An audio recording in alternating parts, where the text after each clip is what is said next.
Allah, gak ada yang nyangka.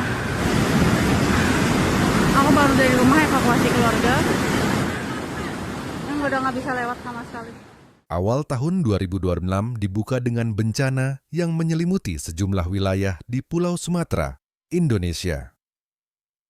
Curah hujan ekstrem mengguyur wilayah ini selama beberapa hari berturut-turut, memicu banjir bandang dan genangan parah di berbagai daerah. Dua wilayah yang terdampak paling serius adalah Sibolga Julu, yang terletak di Provinsi Sumatera Utara, dan Solok, yang berada di kawasan Sumatera Barat. Kedua wilayah ini saat ini berada dalam situasi darurat banjir, dengan ribuan warga terdampak dan infrastruktur lokal terganggu. Om di pas giring-giring mobil nih madep, ada mobil hancur sudah hancur. Pada tanggal 2 Januari 2026, kawasan Sibolga Julu dilanda hujan deras tanpa henti sejak dini hari. Sungai Aek Doras yang melintasi kawasan ini meluap akibat tingginya debit air dari hulu. Aliran sungai yang biasanya tenang berubah menjadi deras dan melampaui batas sungainya, membanjiri pemukiman warga yang berada di daerah rendah. Air masuk ke rumah-rumah, menutup jalan-jalan kecil, dan menyebabkan aktivitas warga lumpuh total. Banyak warga terpaksa mengangkat barang-barang ke tempat yang lebih tinggi untuk menyelamatkan harta benda.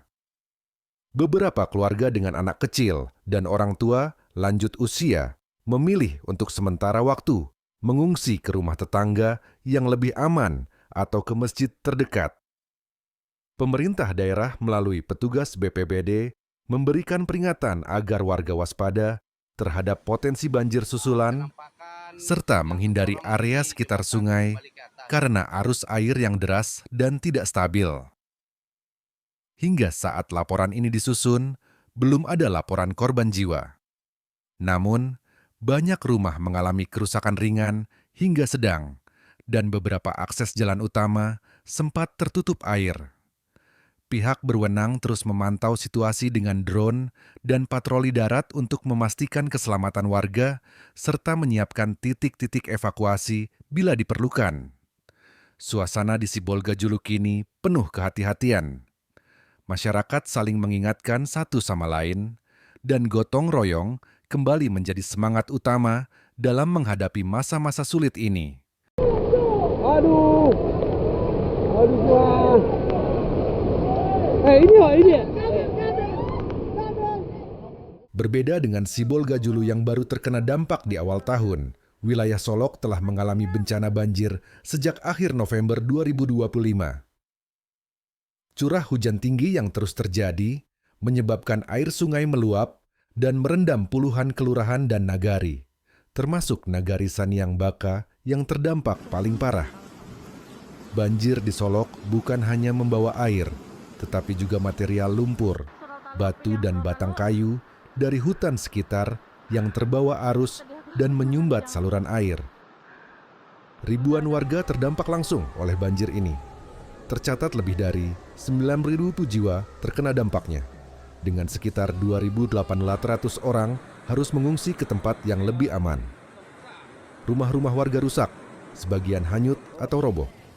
Lahan pertanian seluas lebih dari 100 hektar yang siap panen kini tergenang air, membuat para petani kehilangan harapan untuk musim panen ini. Sekolah dan fasilitas umum seperti masjid, pasar, dan puskesmas juga ikut terendam air. Meskipun banjir sudah berlangsung sejak akhir tahun lalu, hingga saat ini air belum sepenuhnya surut di beberapa titik. Pemerintah daerah dan relawan terus menyalurkan bantuan logistik seperti makanan, air bersih, dan obat-obatan. Namun, distribusi bantuan masih menemui hambatan karena beberapa jalur transportasi, darat tertutup akibat longsor, dan genangan air yang tinggi. Kondisi terkini di aliran sungai Proyek Gunung Nago, Jumat 2 Januari 2020. Curah hujan tinggi diperkirakan masih akan terjadi di wilayah Sumatera dalam beberapa hari ke depan. Badan Meteorologi memperingatkan adanya potensi hujan ekstrem lanjutan yang dapat memperparah kondisi banjir, serta memicu bencana lain seperti tanah longsor di daerah perbukitan. Kawasan seperti Sibolga-Julu dan Solok menjadi perhatian khusus, karena kombinasi faktor geografis yang rawan, serta minimnya jalur evakuasi yang cepat di beberapa titik. Pemerintah daerah diminta untuk terus menyampaikan informasi secara cepat dan akurat kepada masyarakat, serta mempersiapkan sarana darurat seperti tenda pengungsian, dapur umum, dan pelayanan kesehatan keliling. Warga juga diminta untuk tidak menyeberangi arus sungai, tidak bermukim di tepi jurang atau lereng yang rawan longsor, serta segera melapor jika melihat tanda-tanda pergerakan tanah atau retakan baru di sekitar pemukiman.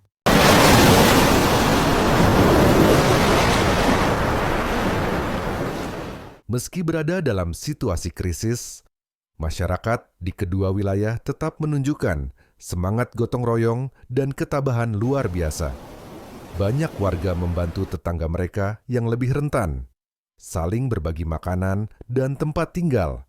Bahkan ada yang merelakan rumahnya dijadikan posko pengungsian darurat. Di tengah keterbatasan, semangat kemanusiaan tetap menyala.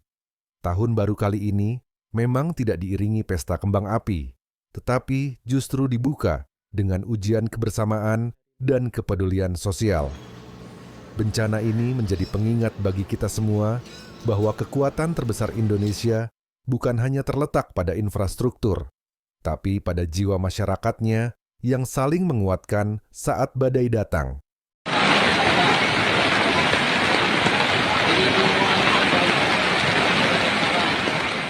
Banjir bukan hanya merusak rumah dan jalanan, tetapi juga meninggalkan luka yang dalam secara emosional bagi masyarakat yang terdampak. Di tengah derasnya arus air dan lumpur, banyak keluarga harus kehilangan rasa aman, tempat tinggal, bahkan kenangan berharga.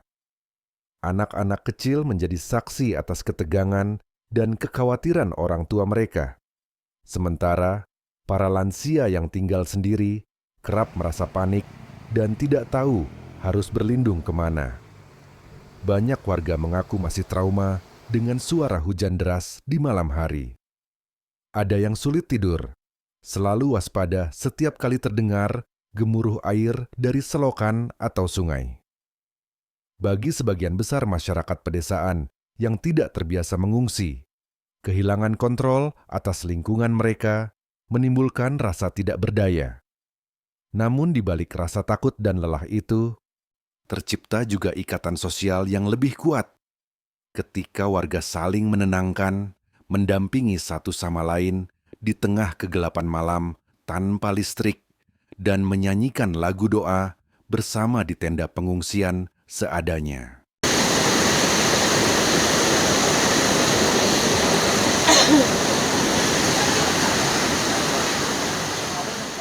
Bencana banjir yang terjadi di awal tahun ini menjadi pengingat keras bahwa Indonesia adalah negara yang sangat rentan terhadap perubahan iklim dan cuaca ekstrim.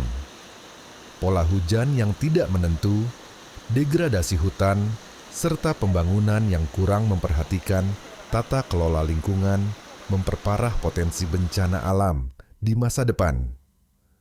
Kedepan, perlu ada komitmen lebih kuat dalam membangun sistem peringatan dini yang lebih cepat dan mudah diakses oleh masyarakat desa. Pendidikan kebencanaan harus dimulai sejak dini, tidak hanya di sekolah, tetapi juga dalam kegiatan masyarakat sehari-hari. Pemerintah daerah diharapkan lebih aktif menyosialisasikan jalur evakuasi, menyediakan titik kumpul aman, dan menata ulang kawasan rawan banjir agar tidak dihuni secara permanen. Selain itu, mendorong masyarakat untuk menjaga lingkungan sekitar, seperti membersihkan saluran air secara berkala dan tidak membuang sampah sembarangan, juga menjadi bagian penting dari solusi jangka panjang. Karena melindungi diri dari bencana bukan hanya tugas pemerintah, tetapi tanggung jawab bersama sebagai warga negara yang peduli pada tanah tempat kita berpijak.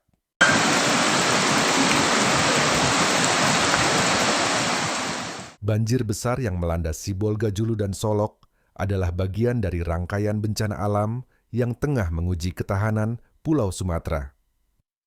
Dampaknya tidak hanya terasa secara fisik, tetapi juga mengguncang secara emosional masyarakat yang terdampak. Melalui upaya bersama antara pemerintah, relawan, dan masyarakat sipil, kita berharap pemulihan akan segera terjadi dan warga bisa kembali membangun kehidupannya dengan penuh harapan. Tetap waspada, tetap saling jaga, dan tetap kuat menghadapi segala kemungkinan yang datang dari alam.